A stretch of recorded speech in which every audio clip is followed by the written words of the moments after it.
You know what? I've given you some good examples, so you can read through this vignette. I'm not going to go through it right now because in the interest of time, but it's in your handout, and the only thing that it illustrates, I'll point out, is that the therapist did very little to help this woman. Well, they did. They helped her get curious about her thinking, and later she checked out her thoughts on her own, if you read through the vignette, and found out that her belief about an implant in her head wasn't true because she found an old CAT scan and looked for the implant on the CAT scan and said it wasn't there, so maybe I don't have an implant in my head. But the therapist didn't say, oh, let's get a CAT scan and check it out. She went and looked at her own brain scan and didn't see an implant and challenged her own thinking about whether she had an implant.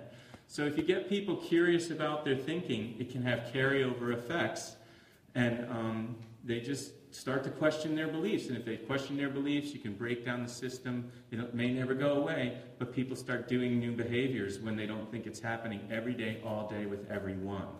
They go from a 95%, 100% sure to 90%. You get new behaviors. You get social skills execution. Just briefly about voices. So these are core beliefs. Voices are way easier to go after if they're in the way of goal attainment than delusions are, because there's key points about voices that everyone has. And we do this intervention in a group, so even though delusions are unique to each person, like they're more idiosyncratic, voices usually have these common beliefs, that the voice is from an entity that's not me. You know, it could be God, the devil, my dead mom, my dead dad, you know, whomever it is, it's not me. That's a belief about external agency.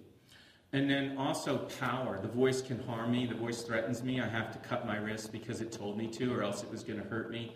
So the idea, or that, you know, they're going to punish you, or something bad will happen if you don't comply. The power of the voice. Voices, listen everyone, voices have no power. They're not really from external agencies, and they can't harm anybody.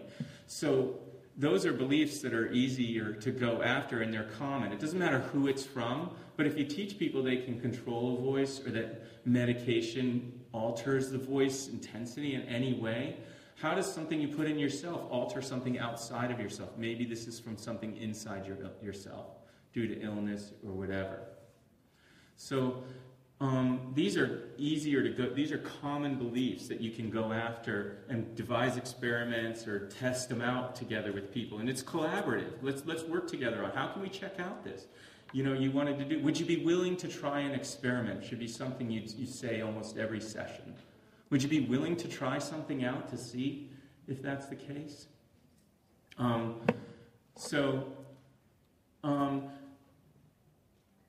So here's testing a belief about control. So to make the hallucinations less threatening, you alter beliefs about the control of the voices. You can often figure out a trigger that makes people's voices come on. And you can often figure out ways of coping with voices that make voices diminish. Okay? Distraction techniques like watching TV or listening to music or things, or imagining certain stressful situations or times the voices came on before can sometimes trigger the voices. And so what you do in session is you identify these cues and these things that increase and decrease voices. And you have people initiate the voices and then stop them. And what that does is teaches people that voices are not 100% outside of your control. And if people don't feel at the mercy of their voices, they're much less distressed by them and much less obedient to them if they're voices that are giving command hallucinations. So you teach, and it's also just teaching people good coping strategies. There's ways you can manage your voices and control them. And then you start saying, well, if you can do this, how could it be the devil or a demon or a powerful thing or even your dead, you can just deal with the controllability. So I think here's a vignette like that. So critical voices, this person heard of their dead mother, and I told you shouldn't have married her about this guy's wife. Okay? So in the behavioral experiment, every time this guy had a fight with his wife, he would hear the dead mother's voice, berating him for marrying her. And you're a fool to have married her, and then it would extend You're always a fool and always will be. If you know cognitive therapy, you can sort of see hints at core beliefs down below if you wanted to go there. But instructed him to hum and the voices went away, instructed in other methods to control hallucinations, showing about that you can bring these voices on by imagining, and you can get them away by just humming. So you can control your dead mom, or if it is even your dead mom. And then you could do experiments like, well, let's tape record, and when you hear the voices, and what if there's no voice on the tape? So there's no voice on the tape, but why do you hear it and no one else hears it?